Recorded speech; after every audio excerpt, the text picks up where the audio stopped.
Capable of learning fake out, but usually doesn't know it. True. It's another thing you have to be a little bit scared about here. We're like, well, there could be a fake out trick room threat, even though there probably isn't. So it's a lot for Joe to consider, especially in game one before he starts getting information. There's definitely many Pokemon that have 5 move slot syndrome, but Grimmsnarl has like 8 move slot syndrome. It's like, man, there's like, you know, Scary Face and Fake Out and Thunder Wave and all Spirit Break, all this different stuff that can go for. Heriberto will lead the Zapdos Grimmsnarl on the top of your screen, and then Joe has Yveltal Incineroar on the bottom of your screen. Yeah, so we kind of see largely what we expect to think on both sides here. Both sides sending out one of their supportive Pokemon. You know, typically see both Incineroar and Grimmsnarl leading off battles. You know, we have restricted on one side and not the other, and you know, Yveltal probably not super excited to be facing down an electric type Pokemon on the other side of the field. Yeah, you have to wonder if the Groudon is going to switch into that slot, because you know Dynamax Zapdos is a huge factor in, you know, right here on turn 1, it could be massive damage. Yeah, sort of surprising. We were talking about how these other Pokemon the team needed Dynamax, but here's Zapdos on turn 1. Saying, I'm stealing the Dynamax, I'm stealing the show. We don't need Dialga, we don't need Landorus. Zapdos can get the job done. Joe did not switch out on either of his Pokemon, also did not Dynamax, instead just opting to protect Yveltal. So if a Max Lightning is going into that slot, it will be doing a quarter of the intended damage. There's the Fake Out. Usually Grimmsnarl doesn't have the slots to fill Fake Out, but Heriberto has access to it, and it goes into the Incineroar, bringing him down to half HP. So a great turn from Heriberto to double target the Incineroar and essentially just waste Yveltal's Protect. Yeah, I thought I was going to really like Joe's play there, just kind of like playing conservative, trying to get some information, but Heriberto played it perfectly. You know, Joe might not be expecting that fake out, where again, you know, usually don't see that in Grimmsnarl anymore, and then Zapdos getting a lot done. You know, it's tempting just to immediately start firing off those electric type attacks into Yveltal, but instead of getting baited by the Protect, gets a bunch of damage in Incineroar.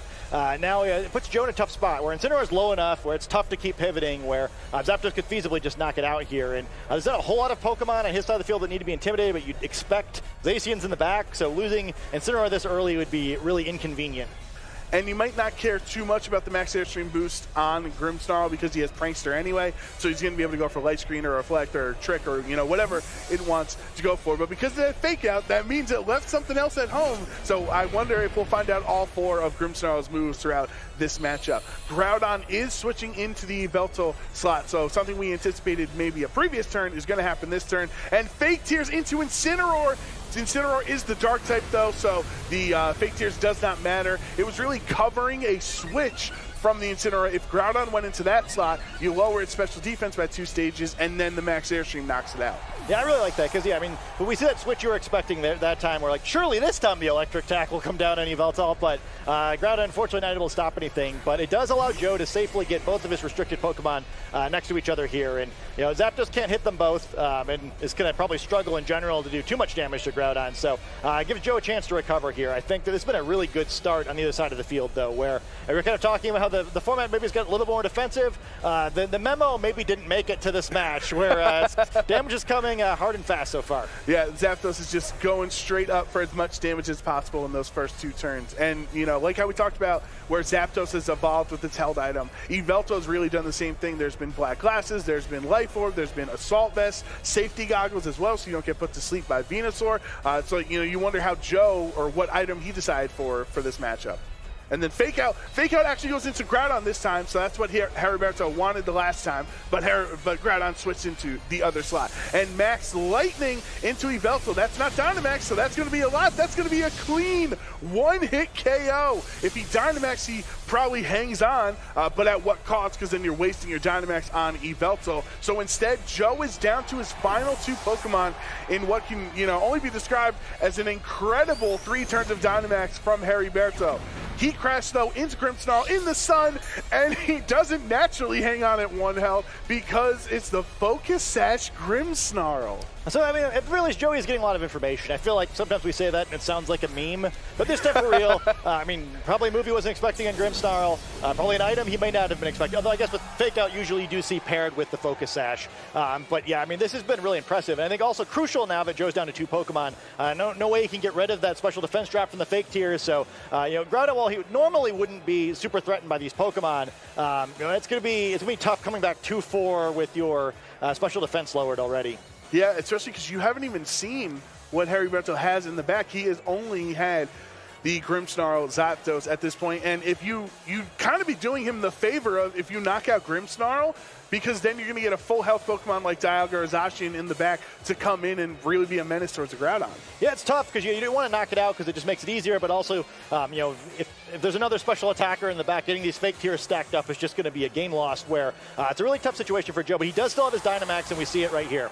Yep, he has access to either the Groudon or the Gastrodon, so one of these two ground types will be Dynamaxing. We've seen Joe use both of them many times, this time opting for Groudon. In previous regionals, he had Assault Vest Groudon, so when you have Assault Vest in the sun and you Dynamax and go for max Quakes every turn, you can get really, really tanky. At this point, I don't know if you want to. You might want to max Quake onto the Grimmsnarl because then it'll get a special defense boost back. But a fake tears from Grimmsnarl, that's 2 fake tears into the Groudon slot. That is -4 special defense. Hurricane hits in the sun into Groudon. That's a 50% chance. That really was Heriberto's best chance. You might as well go for the 50% there. Max Rockfall will knock out Zapdos in retaliation for that Hurricane. And because the sand is up, now Grimmsnarl goes down, which actually is not the worst thing in the world for Heriberto. Yeah, I mean, he gets both of his other Pokemon for free, but Joe does even the score in one move. A pretty unconventional way to kind of use a spread move there, but it always feels good to get that extra value. Just doink, see a Grimmsnarl. But, yeah, I mean, it's interesting to see. We'll see what you have here. Even though the special defense has been lowered so much, there aren't a whole lot of Pokemon that could potentially abuse that. And, yeah, we have 2 Pokemon that typically don't know any special attacks. So a lot of crying, but it doesn't seem like it's going to have the biggest impact in the battle. Hey, back in my day, Choice Scarf Hidden Power Ice Landers was the best way to beat Choice Scarf Hidden Power Ice Landers. Yeah, I was more of a Hidden Power Flying Landorus guy. Unfortunately, neither of those are going to be available here. I think at this point, Joe's probably in the better position. Groudon is really hurt, so it's going to have a hard time. But at least there's 2 Pokemon that Gastrodon fares pretty well against, so it's a pretty close end game here. If you think Gastrodon, pretty much, especially if it's on a Groudon team, will hardly ever have Scald. It's usually its 2 attacks are Ice Beam and Earth Power. Ice Beam into Landorus, Earth Power into the... There's a special attack in Landorus because of the special defense drops. Actually does massive damage. And Behemoth Blade from Zacian into Groudon will take it out. So now it is just the little Sea Slug that could against 2 Pokemon that it actually does favor pretty well. You can Ice Beam Landorus or you can Earth Power the Zacian. Goes for the Yawn actually, but because of electric terrain, that is going to protect it from yawning. Yeah, oops. I mean, it seemed like the electric terrain wasn't going to make a big difference in this battle because, Zapdos isn't grounded, but that maybe makes a big difference where effectively just becomes a free turn. And I love the special Landorus. Can't remember the last time I've seen one of those, but it makes sense. Why use all those fake tiers otherwise? Right. There's a lot of team synergy here with the Earth Power. I know, you've also run Sludge Bomb back in the day for Tapu Bulu. That was also an option on Landorus in Ultra Sun and Ultra Moon. Here is the Ice Beam into Landorus. Is it a one-hit KO? The answer is yes, because he is 4 times weak to ice. Though obviously Gastrodon knew he was going to claim that one. I don't know how the Yawn would have changed. I guess you could have yawned the Landorus slot there instead of Zacian, but Earth Power is a 2-hit KO onto the Zacian. I don't even know, barring a crit maybe, so I don't know if it would have changed the outcome. Yeah, I mean, this is it's been a weird way. I think that probably this winds up the same way it did either way, where you got to wonder if maybe Joe wasn't expecting Groudon to take that special attack, where Earthquake would have been a little bit different there. Yep, so the Protect into Gastrodon's slot there, you're just going to recover a little bit of HP because we've seen Gastrodon is holding the leftovers, which is definitely the most common held item for it. Other times you could see like a Pinch Berry or Citrus Berry or something like that, even, the Grass Resist Berry, but instead it's leftovers this time. Yeah, and we do see the terrain reset. It's going to be tough to actually get a Yawn off, but if Gastrodon can pull it off, maybe with a series of Protects, but we don't see it. No, Double Protect fails, and Sacred Sword goes into Gastrodon, and Heriberto Pacaje has won game 1 in this set against Joe Ugarte. Yeah, what a fun game. I feel like this is one where if you're Joe, you kind of just take a deep breath, wait a second, just pretend it never happened. You get a lot of information. It was a weird game. The Yawn thing could be a tilter. I think Joe's an experienced enough player. He can shake that off.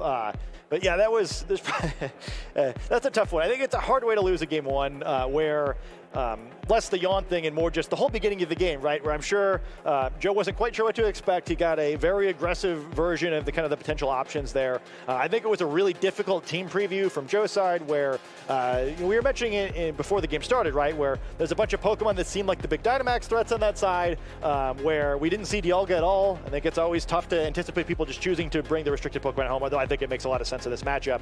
And then we did see the Landorus after all. I think perhaps Joe thinking like, oh, well, I've seen another Pokemon Dynamax. I don't really have to worry about Landorus anymore. And then not only is Landorus there, but uses a move that, oops. I think it's interesting too. Joe's a player who's probably played more of this format than almost anyone, and I think a big advantage of that is usually you know all your matchups really well. I don't know how much practice he has with the fake tiers Zapdos special Landorus combination. I can't say that was in my notes. But it's almost like it's like a detriment that he's played so much because it's a curveball you're not anticipating because you think, all right, here's an incredibly common lead in Zapdos Grimmsnarl. It's like, all right, I'm going to play it safe, right? Remember, he protected Yveltal because the safe play was to Max Lightning the Yveltal slot. So he's like, all right, let's play it safe, and he just got absolutely punished for it. So now, going into game 2, your foot, you're backed up against the wall here. I don't think you can play it safe anymore. I think you have to, try to be aggressive. Yeah, I think he'll probably play a little more aggressively. I think one thing that helps too is just knowing what can happen. He didn't see everything that Grimmsnarl has, but at least getting like, all right, well, the goal of the team seems like it's trying to lower special defense, trying to take advantage of that, and then clean up with the restricted Pokemon. So at least I think he can adjust his game plan, where I think he was probably expecting something radically different in that game 1. Yeah, so let's see if Heriberto can get a 2-0, because that would be a pretty, not only just winning the set over Joe Ugarte would be a big, deal in itself, but also getting a 2-0, a very decisive victory would be a big deal. But Regieleki Incineroar is the adjustment for Joe, and then the same lead as we saw in game 1 for Heriberto of Zapdos and Grimmsnarl. Yeah, I think that makes a lot of sense. I mean, I wouldn't be shocked if we see the legend of Dynamax Regieleki here. I think one of the things that Joe really needs to work on from the first games, he just didn't get very much value out of his Dynamax, or even though he got the double KO, he was kind of pinned already, so it was a little too late. Where maybe getting into the action a little faster here will help. He also knows this time that his Incineroar is in danger of being faked out. That is not something I think you're expecting in that term where typically Grimmsnarl is getting those screens up as fast as it can. And there may not even be screens here because we know that there isn't a light clay on that Grimmsnarl. Yeah, and we also, Regieleki doesn't care about -4 special defense because it has no bulk anyway. Yeah. So it's got a -4 to start with. Yeah, a light breeze would knock it out. Landorus will switch in, though, for Heriberto's side, so he's going to get a key Intimidate onto that Incineroar. It will do less damage there. And here is the Dynamax Regieleki having, the fastest Pokemon in the field. An incredible special attack with, if you can get Electric Terrain and Transistor, if he's holding a Magnet or a Light Bulb, you can really get a lot of damage output.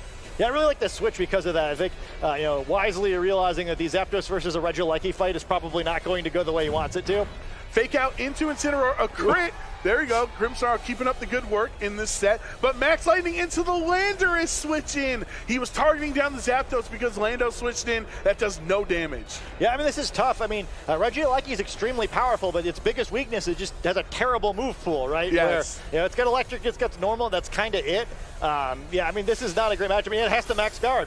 Yeah, you have to max guard because you might get knocked out from a potential Landorus there. So Earth Power, no Dynamax, just a regular Earth Power into the Regieleki. So that was a correct max guard to call on that turn. And parting shot from Incineroar into the Landorus, who's going to lower his attack and special attack by 1 stage. Now Joe has some access to pivoting. Do you have the Gastron on the back for Ice Beam into the slot? If you did, that means you left the restricted at home, so he decides the Yveltal. So I wonder who the 4th Pokemon on Joe's end is. Yeah, I mean, we saw Groudon do pretty well last time, but yeah, we've already seen the Dynamax, so I think it's more likely than it otherwise would be that Groudon isn't there. Like, you can probably rule out Venusaur now. And yeah, we see Joe, this time he Dynamaxes early to try to get control of the board, but he's used 2 turns of his Dynamax and done 0 damage so far. Scary Face, finally the 4th move on Grimmsnarl being revealed, lowering Regieleki's speed by 2 stages, meaning Landorus is faster, so that Earth Power actually hits onto Regieleki before he can attack. Oblivion Wing from Yveltal will target the Grimmsnarl. bringing it actually a pretty solid amount of damage, doing about 60% towards that Grimmsnarl, so you know a second one would knock it out. And the Max Lightning will clean up the rest of Grimmsnarl's HP. I thought actually it would have been really funny if Heriberto had Gastrodon on the back and you just switch Gastrodon in and then Max Lightning gets eaten up by 2 ground types, 2 different turns. Yeah, I think at that point, if you're Joe, you just kind of like walk and get off the stage. Like, all right, I'm done with this. But I think instead, that's a pretty good turn for Joe. You know, it's probably not the most value he was hoping to get out of his Dynamax, and he'll have to be careful if he does have the Gastrodon on the back with Yawn again. But he gets a knockout, at least it's a lead. He doesn't have to worry about Fake Tears or Scary Face anymore. Those are both pretty frustrating moves to play against. So I think, you know, he probably wants to slow the game now. He still has a healthy Incineroar this time. It's a big difference from game 1. He can start cycling now if he wants to, and he doesn't have to worry so much about like the big damage potential on the other side of the field. And Heriberto has not Dynamax yet this game because Zapdos switched out immediately. So at this point, now that Joe's Dynamax has run out, maybe you feel a little more comfortable leaving the Zapdos in because you're not going to be getting hit with those super strong Max Lightnings from Reggie. Like, yeah, especially because it's been slowed down, right? So it's likely, you know, Landorus has it pinned. Zapdos going to start attacking Yveltal. So this is actually a pretty tough spot where, you know, Joe's going to have to make some switches probably. But no, it's Landorus leaving battle instead.